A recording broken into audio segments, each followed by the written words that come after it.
from 1887 until the early 1990s, all of Western science was based on the principle that what happens in one place has absolutely no effect on what happens somewhere else. And now we know that this is absolutely not true.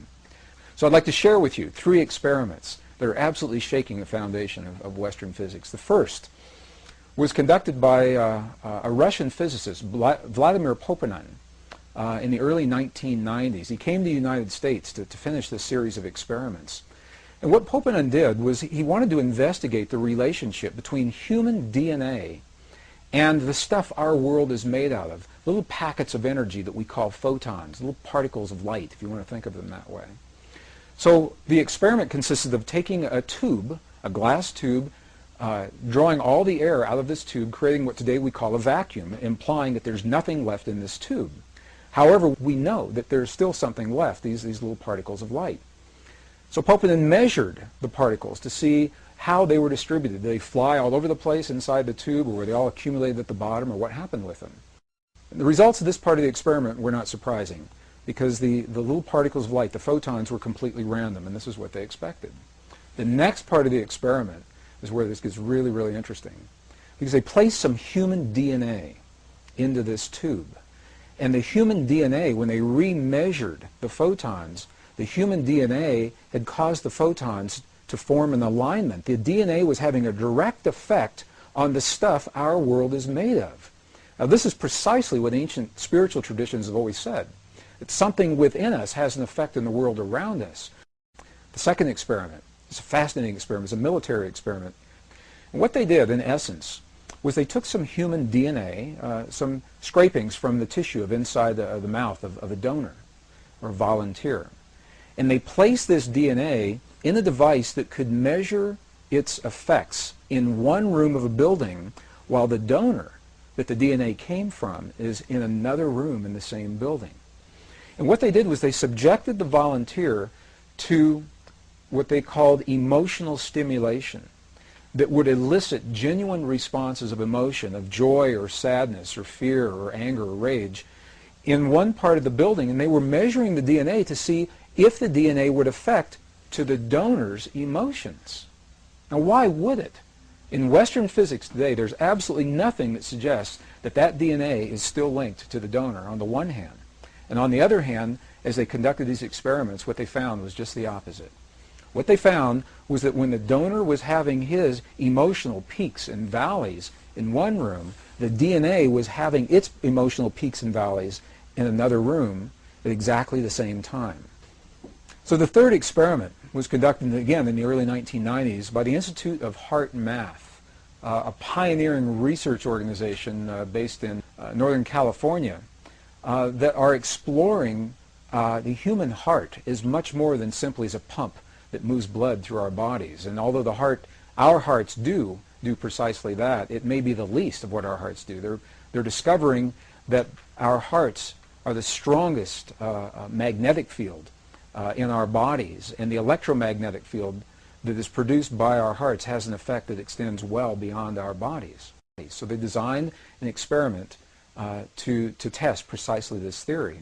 This is no surprise. They took some human DNA and they isolated the DNA and asked individuals that were trained to feel what are called coherent human emotions, very clear emotions of love, appreciation, compassion, or anger, rage, and hate, to have those feelings on demand. And as the people who were trained to have the feelings did so, they measured the way the DNA responded. And what they found was this. They found that in the presence of appreciation, love, compassion, forgiveness, the DNA became tremendously relaxed. And just the opposite is true as well. In the presence of anger, rage, hate, jealousy, DNA was tightened like a little knot. Well, each of these three experiments was interesting unto itself. When you put them all together, however, rather than being interesting, isolated experiments, they begin to tell a story. And the story looks something like this. The first experiment, Vladimir Poponin's experiment, said that the DNA in our bodies has a direct effect on our world, on the physical stuff our world is made of on the energetic level.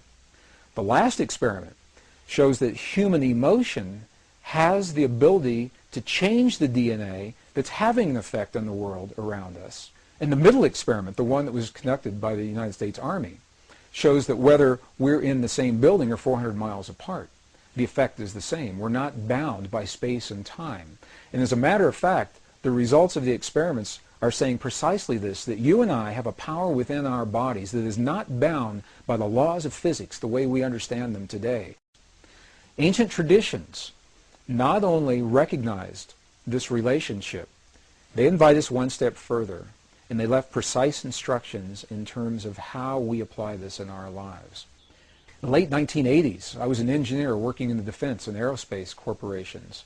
I began exploring these concepts as an engineer, looking in the world around me to understand the history of those who have come before us.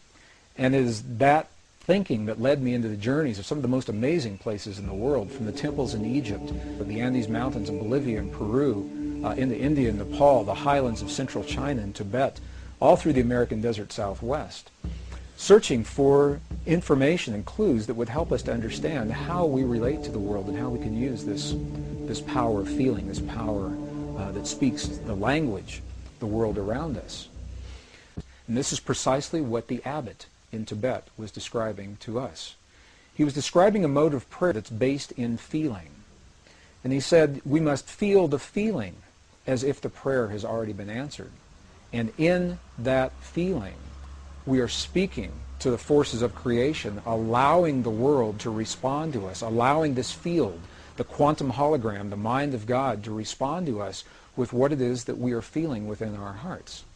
So, rather than praying and feeling powerless in a given situation, dear God, please let there be peace in the world, this mode of prayer invites us to feel as if we are participating in that peace. Just 1972, 24 United States cities were used to conduct an experiment where people were trained to feel the feeling of peace in a very specific manner, and they were strategically placed in these cities. Each city had populations over 10,000 people. And these were documented in some of the very well-known TM studies that were done back in the early 70s. And what happened was, during the time that the people were feeling the feelings of peace, in the community around them, beyond the buildings where they were having their experience, the communities experienced statistically measurable reductions in crime. Violent crimes against people, traffic accidents declined. In some cities like Chicago, where the stock exchanges, the stock market soared while peace was in place. And when they stopped their prayers, all those statistics reversed.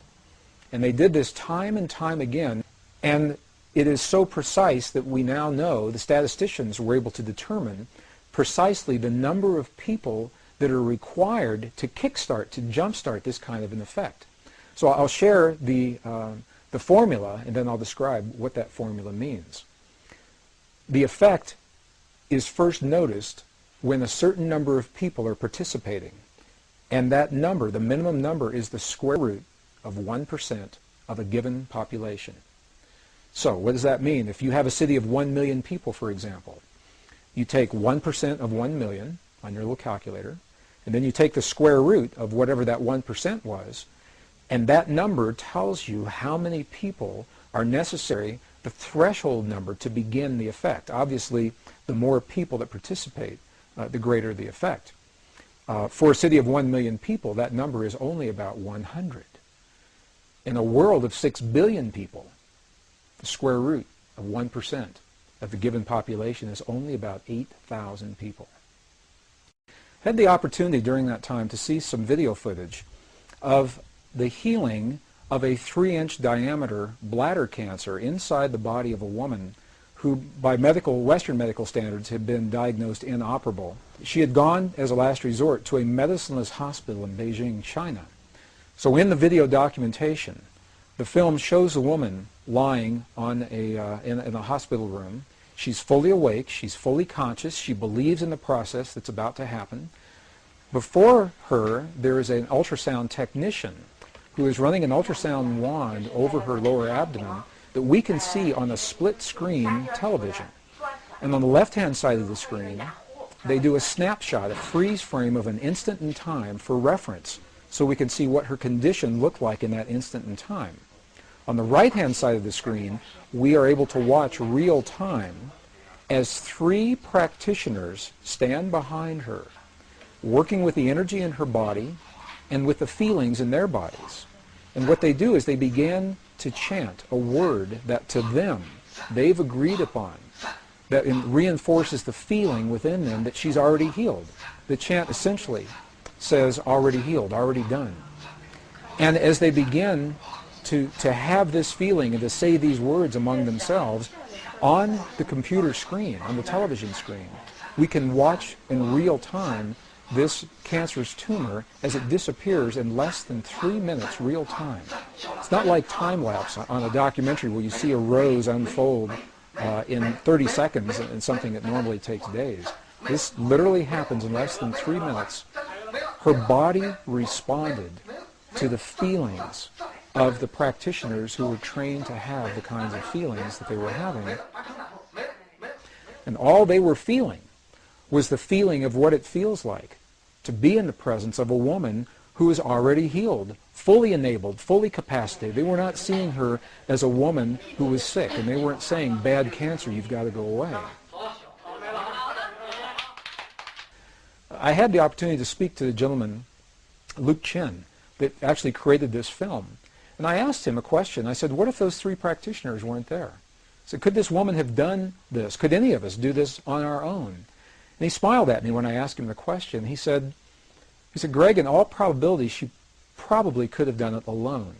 However, there's something about us humans in that we seem to feel more empowered and stronger when we're supported by others in the things that we believe in and in the things that we choose to accomplish. Even more recently, the research has been done by the scientist Masaru Emoto regarding the relationship between human emotion, human feeling, and water drops is showing this relationship even more poignantly. What has happened is that these scientists, this particular research project, has discovered that droplets of water that make up over 70% of our world anyway and 70% of our bodies, that these droplets of water respond to human emotion, whether it is felt in the body or as it is actually written on labels that are placed onto vials of water, and the emotion of the researcher as the labels are being written and placed onto those vials. The vials are then frozen for a specific period of time, removed from the freezing process, and as they begin to thaw, they crystallize. And the crystals are the telltale sign of what is happening with the emotion.